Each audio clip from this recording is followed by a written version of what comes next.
On ne présente plus Paris, surnommée la capitale du luxe, et ses 28 millions de visiteurs en 2012. Qu'ils viennent à Paris pour raison d'affaires ou pour faire du tourisme, ils ont leur attente.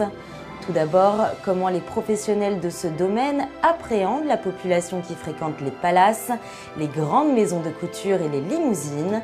Nous avons interrogé 3 spécialistes du secteur et tout de suite, on écoute l'une d'entre eux nous transmettre sa définition du luxe. Alors pour moi, la définition du luxe, c'est vraiment la personnalisation du service que l'on va pouvoir apporter à nos clients, le sens du détail, rechercher une ambiance et puis vraiment constamment essayer de progresser avec des nouveaux services, des nouveaux aménagements, voilà, pour être performants et surtout faire en sorte que leur séjour répond à leurs attentes et qu'on essaye aussi de les anticiper avec les formations qu'on peut faire aussi à nos équipes sur le terrain. Des attentes de cette clientèle au fort pouvoir d'achat qui ont été impactées par la crise et ses effets.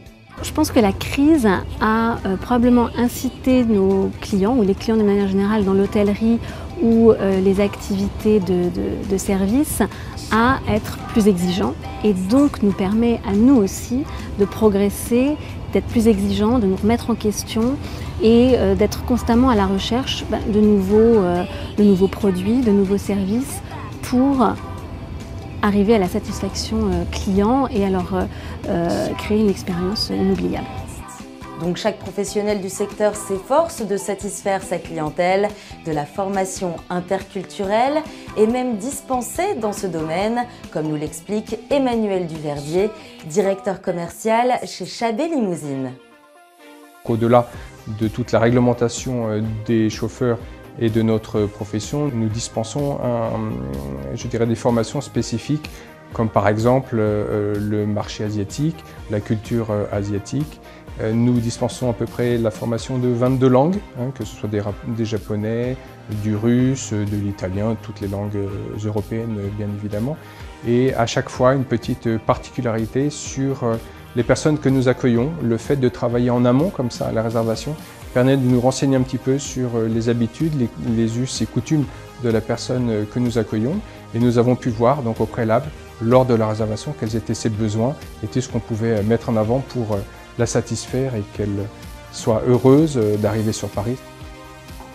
Une adaptation culturelle donc, mais aussi de la polyvalence pour ceux qui servent une clientèle d'affaires. Alors la clientèle d'affaires a envie surtout de trouver chez Chabet Limousine un petit peu de service à la carte. Cette clientèle-là a envie surtout d'être conseillée dans ses déplacements, conseillée éventuellement dans une bonne table, un bel hôtel ou un musée. Qui serait plus intéressant à regarder. Voilà. Ils viennent chercher chez nous la connaissance et puis une force de proposition que, effectivement, nous sommes très fiers de pouvoir présenter à nos clients.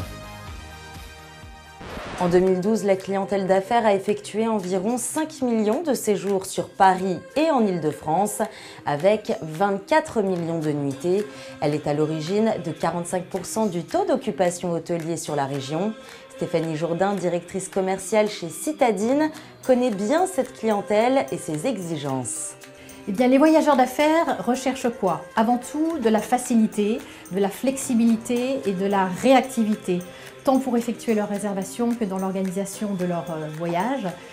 Pour mieux répondre aux attentes de ces hommes ou de ces femmes d'affaires qui viennent à Paris, certaines marques de résidences hôtelières innovent. Enfin, et ce dont nous sommes très fiers, la création du label Citadine Suite, qui est un nouveau label luxe qui complète les labels existants Citadine et Citadine Prestige. Donc ce sont des emplacements qui sont d'exception dans des bâtiments historiques. Il s'agit de résidences hôtelières de style boutique de luxe, au design contemporain, qui proposent des services discrets et sur mesure. Donc, les résultats que l'on a obtenus en 6 mois d'activité nous confortent vraiment dans cette direction du luxe. Et d'ailleurs, j'ai le plaisir de vous informer qu'une deuxième boutique résidence ouvrira en septembre 2014 sous le nom de Citadine Suite Arc de Triomphe. Parmi les 28 millions de visiteurs que Paris a accueillis en 2012, les Américains restent les plus nombreux admirateurs de la ville lumière, suivis de très près par les Britanniques. En ce qui concerne les pays émergents, les Asiatiques continuent à fréquenter Paris avec près d'1 million de visiteurs par an, mais on note aussi l'arrivée de plus en plus marquée du Proche et du Moyen-Orient, de l'Amérique latine et des Russes. Paris et son luxe ont donc encore de beaux jours devant eux. Si vous avez maintenant envie d'investir à Paris, rendez-vous sur notre émission intitulée « Acheter un bien immobilier à Paris » dans la rubrique « Investir à Paris ».